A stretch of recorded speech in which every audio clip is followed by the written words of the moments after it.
Daily Edition. Knicks Daily Edition, baby. What's going on? I'm your boy Sheer. Welcome back. Just wanted to hop on here real quick, man, and talk to y'all a little bit about our guy, Jordan Clarkson. Actually made an official introduction to Knicks fans via the Roommates podcast with Cap and with Josh Hart. And this is something, I don't know if you guys saw it, but I watched it for the first time, and it was actually something I was looking forward to. You know what I mean? It was just like, yo, throughout the whole signing, you almost didn't realize whether or not he was with the team because Jordan Clarkson hadn't come out and said anything. We saw him putting in work inside the gym, but he didn't come out with any type of interviews that said whether or not he enjoyed being here and what his process was and making a decision and how does he feel about playing with the team, and did he at any point in time recognize how well we were doing, from afar. There was nothing to go on. We were making all these videos about him, but basically it was about his time in other cities and not necessarily the way he framed his decision to come to New York. So to see that he was on the Roommates podcast with Cap and with Josh Hart, it was good. It was great to see. So I was looking forward to it, and it was real interesting just the setup. The man kind of came out. I love the energy. I don't know where they were. Roommates podcast was in an unconventional situation, but it was like a stage, and it was an atmosphere. It was good. It was like a little party, whatever have you. But he came out to that 90s music. You know what I mean? It was rock La Familia days. So I think it was State Property at plays. So he came out with a good vibe. You know what I mean? Teammates, roommates kind of embraced him. He sat down. And you could tell almost, so sometimes you don't know about players, you don't see players until they're on your squad. So it almost seems like he may have been like a little bit introvert, like a little bit, kind of bashful. I don't know if it was the New York energy or, just being in New York or whatever have you. But I think that the roommates, our guys, recognized that. So when he sat down, one thing I really love about Josh Hart, man, Josh Hart is a leader, bro. One of the first things he did was he said, yo, real quick, before we get started in New York, show him some love. You know what I mean? So two things happened in that spot. Knicks fans out there, show them love. You know what I mean? Like cheer for him and everything. But it shows that Josh Hart and Cap, they got crowd control. They completely, the efforts that they put in, not only with the podcast, but engaging on Twitter, engaging on social media, it really proves that they've been connected with the fans. It's almost like they're the remote control for us. We trust them to produce on the floor. They trust us to listen and kind of ride with their vibe. You know what I mean? So it's this symbiotic type of connection that absolutely works. So when he said that, it was dope. You know what I mean? Because it kind of showed like, yo, you know what I mean? They show you love, and then they listen to us, so we got you. So it was a little bit of a flex. And then JB started to talk a little bit, and then he heard the crowd start to chant, Jordan Clarkson, Jordan Clarkson. So, right before we was about to get into it, JB stopped and he pointed at the crowd and he clapped along with him, and so did Josh Hart. And two of the things, man, it's clear was just like, yo, they let him have that moment. They let him see the love that Knicks fans have. So I don't know if it came as a result of any previous conversations they may have had with him. He could have expressed that he was a little bit nervous. I don't know how Knicks fans are going to receive me or whatever have you. And also, in terms of reading body language and energy, I know I'm all over the place, but rock with me on this one. In terms of reading body language and energy, you could tell, Josh Hart and Clarkson, there's an interesting type of dynamic there. And I appreciated the fact that Josh Hart was really kind of forthright. So he talked about being, I guess, teammates when they were in LA. And either in LA or in Utah. I don't think Josh Hart was ever in Utah, so I'm thinking it was in LA. But he talked about Clarkson cooking him, right? And once again, these are your early parts of your careers with these two players. Josh Hart obviously has carved himself out to be a respectable, high-level player, contributing to winning here in New York. So I know he looks at it like, yo, things are different. You're going to be cooking me in practice like you did, back in, a few years ago when we were in LA. but he gave them that. You know what I mean? So there's leadership in that as well, because it is showing a little bit of deference in front of fans. Like, yeah, you know, we got us a bucket getter. The other part of that also is later on in the interview, Josh Hart once again said, yo, we got scorers now, so that don't fall on me. Now all I got to do is get you the ball. Now all I got to do is hustle, track down the rebounds, get the ball to you. Once again, it's leadership, knowing I know my role because now I know the personnel that's in the room. So that I 100% appreciate it, man. It's just great to see how leadership unfolds with these guys. You know what I mean? So I think that was another thing. But, you know, Josh Hart can't go anytime. He can't go more than 5 minutes without just being naturally funny. You know what I mean? So once JB let us do the Jordan Clarkson, you know, chant with the clap, you know, so Josh Hart was just like, yo. He was just like, yeah, it's different. He said, that's a little bit of a sample of what you're going to get in the Garden. We get it lit in the Garden, you know? So Clarkson was just like, yeah, I'm feeling that, whatever have you. And he said, Josh Hart said, yeah, it's a little bit different than, you know, Utah. We got some flavor out here. Got some flavor out here. So that was dope, man. It was dope. You know what that meant. You know what I mean? Just like there's some seasoning, it's a little bit bland out there. But we can't sleep on Utah. Utah's crowds are, they're different, obviously, for different reasons. We've had players historically report out on that.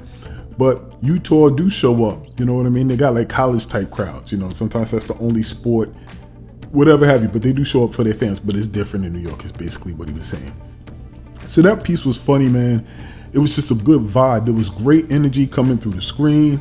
They were really trying to welcome him in and bring him into the fold. They asked pretty good questions. They didn't keep it super serious, but, you know, some of the questions that they put out there, you know, was really, you know, giving some fans some insight into him as a player. They talked about his aura.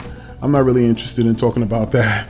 Although it's so funny, it seemed as if they were trying to help New York prepare for some of his fits, because they were using language like aura. We got the most aura in the league on our team, you know. So it's almost like they're trying to prepare New York for if this man walk out of there with a skirt on. But I don't care how much preparing you're gonna do, it just ain't gonna fly in New York. They're about to cook that man, and I'm gonna be right here to film it on Knicks Deli, baby. Any cooking that takes place in New York, we putting it on a grill here at Knicks Deli. You best believe that. But it was so funny. So you can tell that Josh Hart is trying to warm up the fans to his boy, that like, yo, he got a different style. You know what I mean? He's confident. That's his thing. Let him rock. Okay. But another piece I think that stood out to me was just JB, man. I think we just got the great leader, man. We got a great leader. I don't know how he fell into our lap, man. I think the two of them together, JB and Josh Hart, are just great ambassadors for the team. I think they did a great job of asking him questions. They asked him about his decision to come to New York. He talked about the moment he was bought out, you know, the feeling like, yo, New York is it. Let's make that happen. You know what I mean? And a lot of that, and he did answer that. He said, you know, you guys are doing great things here. You know, so that says it's, you know, it's a lot of things that had to take place for free agents, you know, for players who still have talent, who were released by their team. Anybody who wanted to consider coming to New York, there's a couple of things that had to take place. They had to feel confident that the weight and the pressure of New York wouldn't fall on them, that they would be coming to a situation where that weight is already evenly dispersed amongst people who are there, and that there's proof that those people can handle it.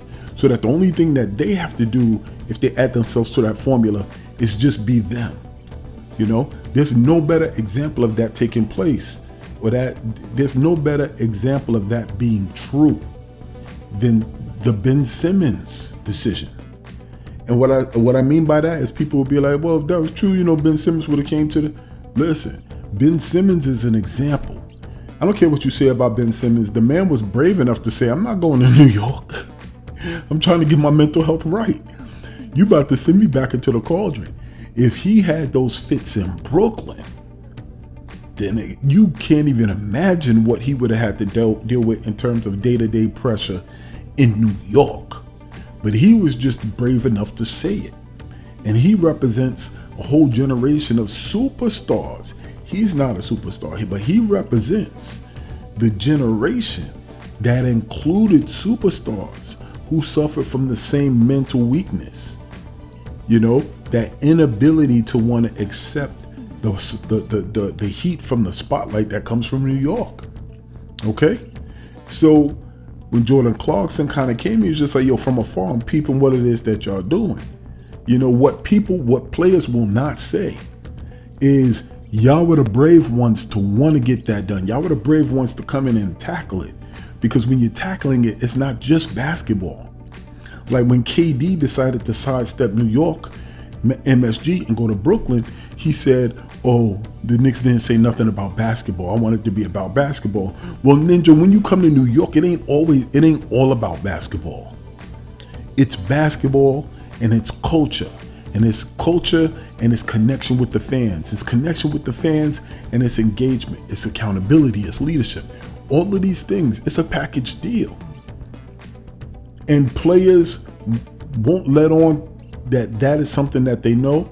All of them are smart. All of them are smart and they know that to be the case. And now all of them are equipped to handle that. So we got the right ones in JB and his brother Josh Hart.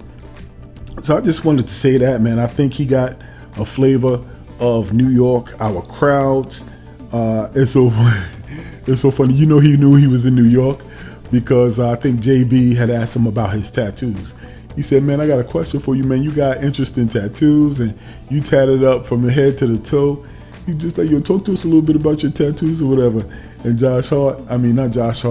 Jordan Clarkson shared this story about, that his, one of his boys have an interesting tattoo. He said, one of my homies got cream tatted to his chest. You're actually, hey, you're mad pretty in person. Appreciate that. Yeah, no doubt. Really appreciate that. You're gonna make it a little weird. He smells really good. Shut the fuck up! And then right away he said pause, but he already knew for look at Josh Hart. Josh Hart was like, yo, definitely pause that. This is not the place you want to, he basically was saying, this is not the place you want to say that.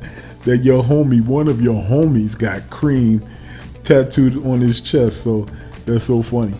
But one last thing I'll just end with is, look at a kid like Jordan Clarkson. You think, all right, you know what I mean? He's into the fashion thing. He's not afraid to push the limits in terms of the fashion. He's trying to be in front of the cameras. Obviously, if you on the walkway coming to the game and your fit is outrageous, then you're looking for that attention. Look at me. But once again, I think what we've seen, or at least from what I've seen on this interview, it seems like he's subdued. It seems like, that's the personality where he gets his outgoingness. He gets that fix. But in the real world, he much rather stick to himself. And he says something on the way out that I thought was telling of that. You know what I mean? So obviously they were doing a lot of liquor advertisement. 1800 obviously was the liquor that was advertised. I don't drink. You know what I mean? So it was too much for me. I could have done without it. All of the 1800 or whatever have you. And I know none of the majority of my people who follow me, probably do drink. So I'm not trying to cast any aspersions or no judgment. It's just not my thing though. But I just thought it was a little too much. But what ultimately did happen was they said that there was an after party that Jordan Clarkson was throwing or whatever after the Roommates podcast. But he said something in parting. He said, you know what? Well, I don't pop out much, but when you see me, And it was an ending line. It was something that he said to Josh Hart when he was just like, oh, you're gonna be there, thank God, thank you for doing this after party or whatever. The man said, listen, it's all good. I don't pop out much, but when I pop out, you'll see me. So that leads me to believe that the man is a homebody, and probably coming to the big city, could have been overwhelming or a little bit intimidating. So all that to say, it was a great clip. It was a mini interview, but it was good enough. It was something, OG got some love too, because it's funny they were talking about having the most aura in the league. They talked about Clarkson. They talked about Mitch. They talked about OG. OG got some some chance as well. But I just, man, honestly speaking, we all are hyped. We're all hyped for the season. We know that we got talent on this team. We know we love the chemistry and the personality of this team. There are so many storylines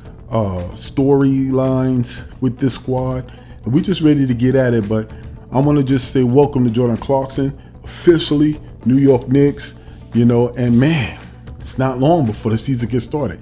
So what do you think? What was your impressions of the interview? Keep this in mind. Same thing applies to life that applies to our team. If there is no struggle, there's no progress. But also remember this, whether it's out there in the real world or here in these YouTube streets, here in Knicks Deli, baby, everybody eats. I'm a sheep.